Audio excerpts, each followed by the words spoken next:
Phil Ratner.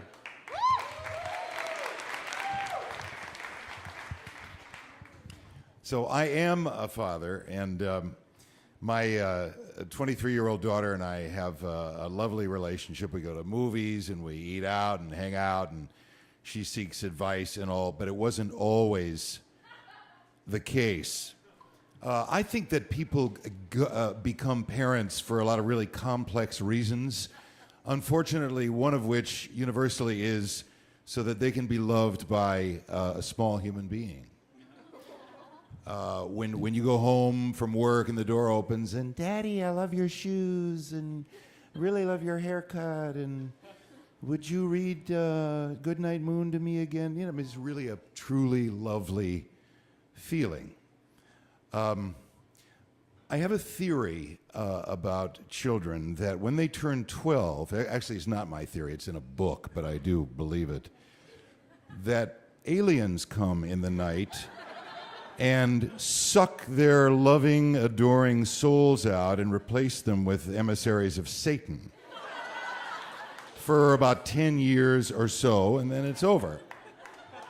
It was Memorial Day, and my daughter was 12, and she'd had 2 sleepovers, and she was cruising for a third. And my wife put her foot down and said, no, absolutely not. She has too much homework. She's not going to go.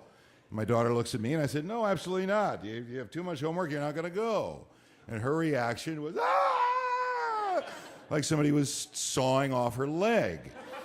And we brokered a deal which involved my going to Jill's house in the valley, dropping her off, coming back, setting the alarm, going to sleep, getting up at 10:30 at night, driving back to the valley to Jill's house to pick her up to avoid the sleepover.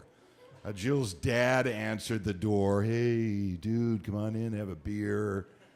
And how come you're not letting your daughter sleep over?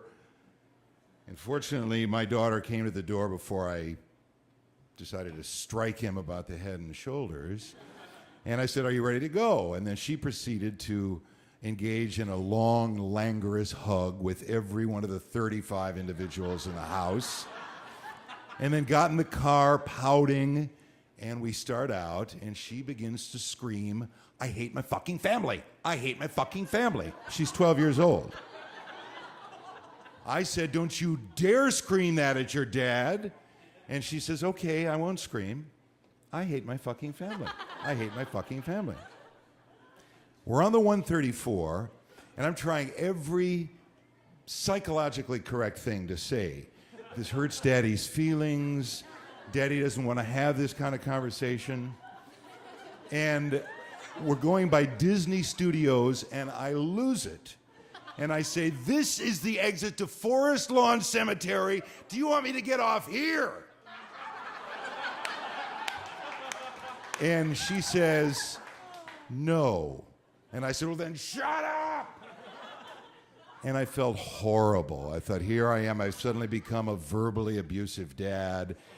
We were silent. It was just awful. I thought it was my dad, this much of an asshole. I thought, no, he wasn't. Where did I learn this? We get home. I said, honey, I'm sorry we had this fight. And just please go upstairs and get in your pajamas. It's late. So I went up and I greeted my wife and I brushed my teeth, get my pajamas on, come back down. She's not in her pajamas. She's lying on her bed, pouting, facing the wall, fully dressed. And I said, honey, I'm going to help you get off the bed in order to brush your teeth. And I grabbed her belt. And I remember this little Indian beaded belt that we bought at Lake Itasca State Park. It said Minnesota on it. And I grabbed her belt. I said, honey, I'm going to help you off the bed. Come on now, you can do it. And she flings herself on the floor. I was asleep. And I thought, here I am, a physically abusive parent. And I felt horrible. And she didn't speak to me, and I felt horrible for 10 years. At age 22, she graduates college. I take her and her buddies out for brunch.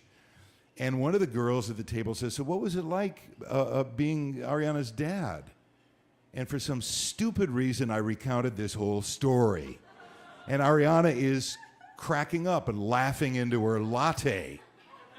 And I said, well, what's so funny? She goes, I can't believe this. You actually fell for that. And I'm staring into the gaping maw of 10 years of unnecessary guilt. She said, I tricked you. Ha ha, I was kidding. I was awake. I just did that to piss you off.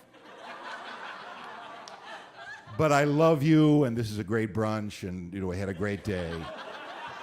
And so I think the theory is true, that after 10 years, the aliens came back, sucked out the emissary of Satan, and put back in a slightly more mature version of my loving, adoring daughter, and all's good.